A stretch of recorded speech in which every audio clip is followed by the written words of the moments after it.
भाईजान ट्रॉफी दे दें, ये पीसीबी मांग रहा है। नहीं नहीं, ये ट्रॉफी मेरी है भाई, नहीं ये ट्रॉफी मेरी है, बात करो।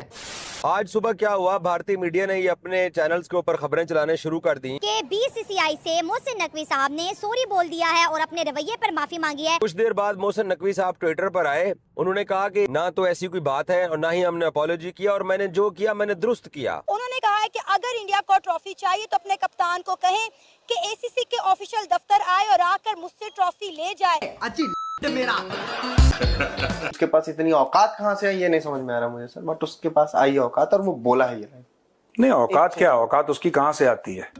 औकात उसकी एक ही जगह से आती है। औकात का राज है पीर बाबा मुनीर की किस्सी।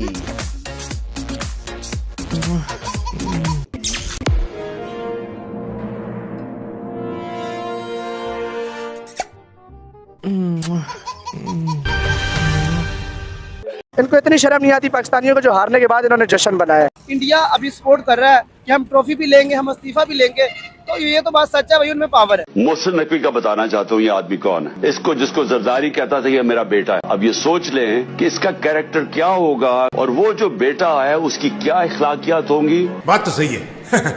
हमारी ट्रॉफी दो भाई, हमारी ट्रॉफी किधर है? हम विनर हैं, हम चैंपियन हैं। वो ले सकते हैं। कराची का एक रास्ता क्रीक से ही होकर गुजरता है। सूरत हाल जो है वो किसी तौर भी उसको नॉर्मल नहीं करार दिया जा सकता। आज़ाद कश्मीर निस्बतन हमेशा से हम देखते हैं कि पुरअमन भी रहा है वहाँ पे। यार मैं उनकी तरफ से क्षमा चाहता हूँ, तो दे दियो। नहीं कि आपको कश्मीर चाहिए या आटा चाहिए? यही कहेंगे कि हमें कश्मीर नहीं चाहिए, हमें जीने के लिए आटा चाहिए। भाई नहीं ये ट्रॉफी मेरी है, बात करो। हम सबसे पहले सपोर्ट करते हैं इंडिया का, जिन्होंने वाकई मैच खेले, मुकाबला खेले। लेकिन इंडिया जीत गया, एशिया कप जीत गया। आपकी इंडिया को बेवकूफ कैसे समझ रहे? क्रिकेट टीम किस लिए होती है? क्रिकेट खेलने के लिए होती है या इशारे करने के लिए होती है, कंट्रोवर्सी क्रिएट करने के लिए होती है? आखिर पाकिस्तान में ये क्या हो रहा है? पहले बलूचिस्तान, फिर खैबर पख्तूनख्वा और अब कश्मीर। ट्रॉफी भी लेंगे, हम इस्तीफा भी लेंगे, तो ये तो बात सच है भाई, उनमें पावर है। एशिया कप ड्रामे के बाद मोहसिन नकवी पर बढ़ा दबाव, शाहिद अफरीदी ने दी 2 पदों में से एक को छोड़ने की सलाह। आपको पता होना चाहिए कि 2008 में इसने 35 लाख रुपया नैब को वापस किया था, तस्लीम किया था कि मैंने चोरी की है। ये वो आदमी है। ये हो क्या रहा है कश्मीर में? इनकलाब के नारे, इनकलाब जिंदाबाद, आजादी आजादी आजादी के नारे वहाँ पर लग रहे हैं। कि मोहसिन नकवी साहब खामोशी से ये ट्रॉफी आईसीसी के हवाले करें और आईसीसी को बोलें कि भाई आप जाने, ट्रॉफी जाने और इंडिया जाने। और मेरे ख्याल से ये एक बेहतर ऑप्शन है। नहीं ये ट्रॉफी मेरी है भाई, नहीं ये ट्रॉफी मेरी है, बात करो। देखें कि बेगर्स कांट बी चूजर्स। इन्होंने टूर्नामेंट डायरेक्टर खरीदा, इन्होंने मैच रेफरी खरीदा है। तो कप्तान को टॉस से पहले कॉइन दिखाता है, आगे पीछे करके कॉइन दिखाता है, और जो उनका सर्किल बना होता है उसी सर्किल के अंदर सिक्का फेंका जाता है, कॉइन फेंका जाता है, वहीं गिरता है, सबको क्लियर नजर आता है और कैमरा भी जाता है। ये तो सिक्का सूर्य कुमार यादव ने अपनी जेब से निकाला। क्या भारतीय कप्तान सूर्य कुमार यादव मोहसिन नकवी के पास ट्रॉफी लेने जाएंगे?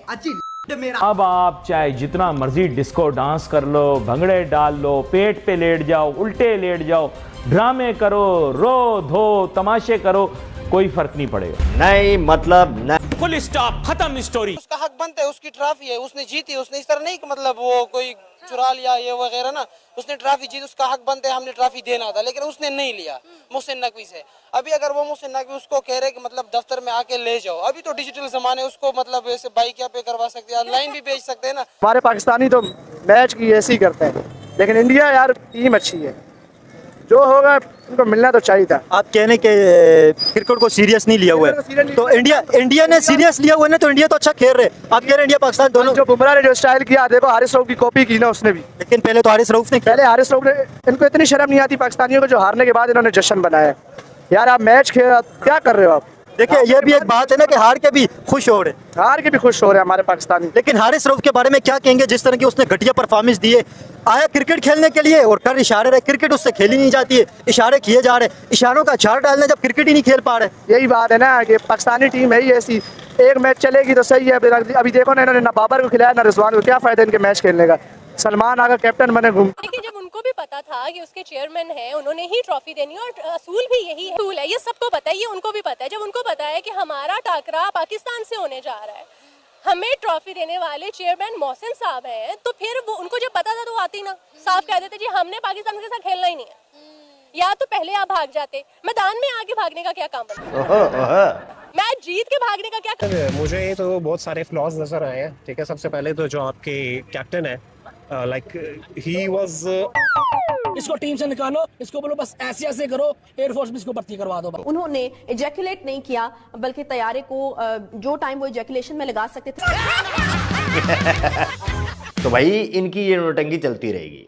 कहा था कि जिन मुल्कों में 2024 में इलेक्शन होंगे ना, वो प्रॉब्लम में आएंगे। कहा था आपने, और फिर मैंने ये कहा था कि 2025 में इंडिया की वो लाइनें ड्रॉ हो जाएंगी जिसमें इंडिया के 4 टुकड़े होंगे।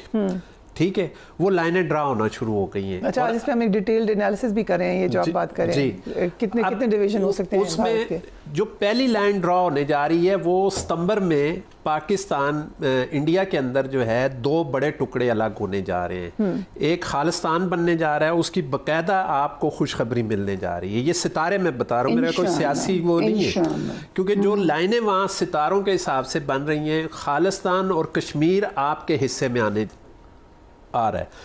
तीसरा टुकड़ा बनेगा 2026 में जाके, नवंबर में जाके, और वो ऊपर जो बंगाल का एरिया है उस एरिया में एक लाइन बनेगी। और तीसरी लाइन जो बनेगी वो आपके नीचे राजस्थान के साथ जो है गुजरात और राजस्थान का एरिया कुछ बनेगी। इस तरह पाकिस्तान इंडिया के, सॉरी बार बार पाकिस्तान का वो निकल जाता है, क्योंकि जनाब सच्चाई छुपाए नहीं छुपती, और सच्चाई ये है असल में भिखारिस्तान के 4 टुकड़े होने वाले हैं। आखिर पाकिस्तान में ये क्या हो रहा है? पहले बलूचिस्तान, फिर खैबर पख्तूनख्वा और अब कश्मीर। नाज़रीन, क्या आपको ये सस्पिशियस नहीं लग रहा? इनकलाब के नारे, इनकलाब जिंदाबाद, आज़ादी आज़ादी आज़ादी के नारे वहाँ पर लग रहे हैं और स्ट्रेट फायर किए गए हैं, स्ट्रेट फायर खोले गए हैं, गोलियां मारी गई हैं लोगों को। अब तक दर्जनों लोग मारे जा चुके हैं और ज़ख्मी पड़े हैं। और जो लोग ये कह रहे हैं कि 2 जाने गई हैं, 3 जाने गई हैं, तो जो इस वक्त सोशल मीडिया पर, एक्स पर वीडियोस चल रही हैं, उसके अंदर जो जनाजे उठ रहे हैं वो 2-3 से कई ज़्यादा हैं। और वहाँ पर शटर डाउन हड़ताल है कई दिन से, पूरे का पूरा कश्मीर लगता है। हम बात करें हैं पाकिस्तान एडमिनिस्ट्रेड कश्मीर, यानी कि आज़ाद कश्मीर जिसको कहा जाता है, उस कश्मीर की। और वहाँ पर पूरे ख़ानदान, घर, औरतों, बच्चों, ख़वातीन, मर्दों समेत सड़कों पर हैं। सूरत हाल जो है वो किसी तौर भी उसको नॉर्मल नहीं करार दिया जा सकता। आज़ाद कश्मीर निस्बतन हमेशा से हम देखते हैं कि पुरअमन भी रहा है, वहाँ पे कोई बहुत बड़े एहतजाज या इंतशार का सामना उसको नहीं करना पड़ा। लेकिन अभी गुज़िश्ता कुछ अर्सा पहले भी इसी तरह से हमने देखा था, जॉइंट जो एक्शन कमेटी है उनकी जानिब से एहतजाज किया गया, तब भी जो गवर्नमेंट है वो इन्वॉल्व हुई, उन्होंने उनके मुतालबात जो है वो तस्लीम किया। अब एक बार फिर कुछ वक्फे के बाद हम देख रहे हैं, तो आखिर मसला जो है वो है क्या? लेकिन ये प्रोटेस्ट शुरू हो गए हैं पाकिस्तान के अंदर, आज़ाद कश्मीर में भी प्रोटेस्ट शुरू हो गए हैं।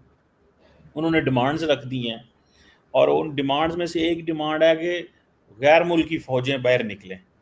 अच्छा, ये समझ नहीं आ रही कि ये गैर मुल्की फ़ौजें कौन सी हैं? पाकिस्तान की फ़ौज है और तो कोई फ़ौज नहीं है। आपको क्या लगता है? और दूसरा, वो जो डिमांड्स कर रहे हैं उसमें ठीक है, socio economic development, governance, this and that. तीसरी अहम बात यह है कि वो कहना है हुकूमत को फारिग करें। ये क्या तरीका कार है कि जी 20,000, 50,000, लाख, 2 लाख बंदा बाहर निकले और वो कहे हुकूमत, मौजूदा हुकूमत को फारिग करो? आपको क्या लगता है क्या हो रहा है कश्मीर के अंदर? ये बातें तो बैठ के भी हो सकती हैं, सुना है बंदे वहाँ पे मर गए हैं, वो पुलिस वालों को मार रहे हैं, पुलिस वाले उनको मार रहे हैं। What do you make of this? Sir, अगर आपको याद हो तो कुछ अर्से पहले भी जो है कश्मीर में इसी तरह का जो प्रोटेस्ट है वो चल रहा था, और मेरे ख्याल है 1.5 साल पहले की बात है, और पुलिस वाले वहाँ भेजे गए थे और पुलिस वालों को भी उठा के नीचे फेंक रहे थे वो लोग। ये हमारी नाअहली भी है, क्योंकि हमें मतलब चीज़ें मिलती हैं, हमें चाहिए हम उनकी हेल्प करें, लेकिन हम उनकी हेल्प नहीं कर रहे। मतलब कि हम लोग ये बस यहीं पे जो गरीब हैं उन्हीं को कुछ थोड़ा बहुत दे देते होते हैं, लेकिन जबकि हमारा उधर उनकी तरफ कोई ध्यान नहीं है, हम उन्हें कोई इतना प्रोटेक्ट नहीं कर रहे, क्योंकि वो बहुत ज़्यादा मतलब दिन ब दिन वो बहुत ज़्यादा लॉस किए जा रहे हैं अपनी हर चीज़। मतलब उनके पास सब रहने के लिए घर नहीं है, खाने के लिए रोटी नहीं, तो कुछ भी नहीं है उनके पास। कई लोग जिनके पास मतलब घरों से निकलते हैं लेकिन वो सेफ नहीं है वहाँ पे, लेकिन हम लोग उन्हें बिल्कुल भी प्रोटेक्ट नहीं कर रहे। हम उनकी हेल्प क्यों करें? उनको फैसिलिटेट क्यों ना करें, हम ये सुपेरियोरिटी कॉम्प्लेक्स क्यों है हमें कि हम उनकी मदद करें, हम उनको फैसिलिटेट उतना करें ना कि उनको बिजली के भी यूनिट्स जो हैं वो काफ़ी कम रेट में मिले, फिर उनको आटा भी सस्ता मिले, तो हम ये क्यों नहीं उनको फैसिलिटीज़ देते। तो यही बात है कि हम लोग मतलब कुछ कर नहीं रहे ना उनके लिए। कि रियासत जबर कर रही है, रियासत ने हमें बिल्कुल जान से मारने का एक प्लान बना लिया, जिसका एक छोटा सा ड्रामा आपने कल देखा है कि कल किस तरीके से अपने सहूलतकारों को साथ रख के हुकूमत के पुलिस और इंतजामिया की मौजूदगी में इदारों की आशीर्वाद से हमारे पुरअमन एहतजाज के ऊपर गोलियां चलाई गई, स्ट्रेट फायर किए गए, जिससे हमारा एक नौजवान शहीद हुआ, 20 नौजवान हमारे गोलियां लगने से जख्मी हुए। अब हमारे ओवरसीज भाइयों की जिम्मेदारी बनती है, मैं बार बार उनसे अपील कर रहा हूँ कि आप भरपूर तरीके से बैरूनी दुनिया में एहतजाज करें और जम्मू कश्मीर ज्वाइंट वाक़ई एक्शन कमेटी और रियासत के लोगों के लिए आवाज़ उठाएं। अगर आप आवाज़ नहीं उठाएंगे, रियासत के ये जो जाबर हुक्मरान है ये हमें ख़त्म कर देंगे। मोहब्बत गोलियों से बो रहे हो, वतन का चेहरा खून से धो रहे हो, गुमा तुमको के रास्ता कट रहा है, यकीन मुझको के मंजिल खो रहे हो।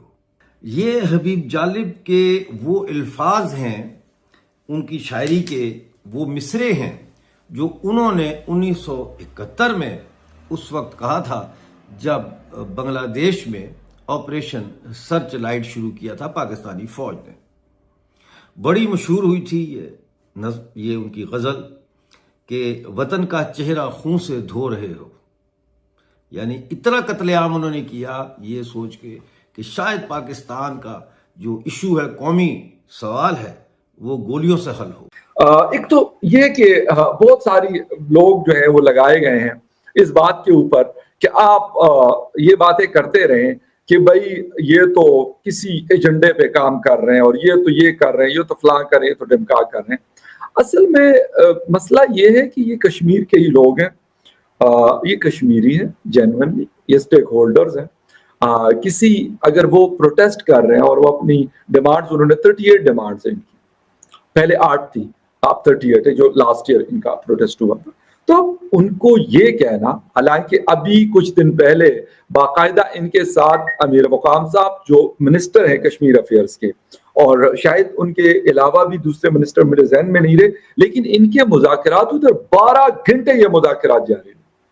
तो क्या आप आज जिनको एजेंट कह रहे हैं, आज जिनको कह रहे हैं कि ये मुल्क दुश्मन है और ये किसी के एजेंडे पे काम कर रहे हैं, तो आज से कुछ दिन पहले आपने इनके साथ मुज़ाकरात क्यों किए? ये सोचने वाली बात है। क्या कहना चाहेंगे? मोहसिन नकवी साहब के ऊपर प्रेशर बढ़ता नजर आ रहा है, क्या लगता है कि मजीद वो अपनी चेयर पे एशियन क्रिकेट काउंसिल के प्रेसिडेंट के तौर पर बैठ पाएंगे या नहीं बैठ पाएंगे?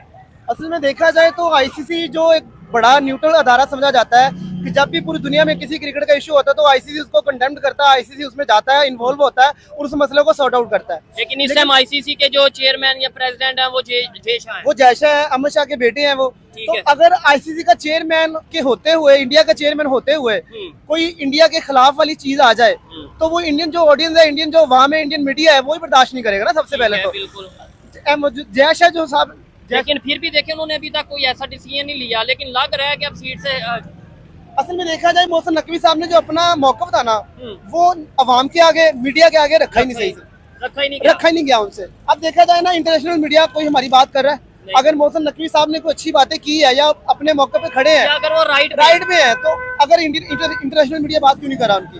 आप अपना मौकफ ही नहीं पेश करते। इंडिया की क्या उनका जो ओपिनियन है या उनका वो पूरी दुनिया में जा रहा है? असल में सबको पता है कि इंडिया के पास बहुत पैसा है, उनके जो जर्नलिस्ट है वो अपनी बात को अच्छे तरीके से मनवाते हैं, पूरी दुनिया उनकी बात को मानती है, इंटरनेशनल मीडिया उनकी बातों को उठाता है। अच्छा। आपके पास जो क्रिकेट देखने वाले लोग हैं, जितने भी हमारे बोर्ड में लोग बैठे हुए हैं, उनसे ये पूछो कि क्या आपने किसी गोरे जर्नलिस्ट को फोन करके ये बोला है, अपने इंग्लिश में सारा बताया मौकफ हमारा ये मौकफ है, इसको चलाएं आप? तो इंग्लिश आती नहीं है, क्योंकि भाई 1.5 घंटा कौन बैठ के समझाए उनको? दुनिया का अमीर तरीन क्रिकेट बोर्ड, दुनिया का सबसे महंगा तरीन क्रिकेट बोर्ड, दुनिया का सबसे ताकतवर तरीन cricket board Pakistan cricket board के साथ ले बैठा पंगा, और पंगा ले बैठे हैं मोहसिन नकवी साहब के साथ। और आज 4 दिन गुजर गए हैं, तो क्या 4 महीने बाद ट्रॉफ़ी मिलेगी? 4 दिन में तो नहीं मिली है ट्रॉफ़ी। क्यों नहीं दे रहे हैं पाकिस्तानी?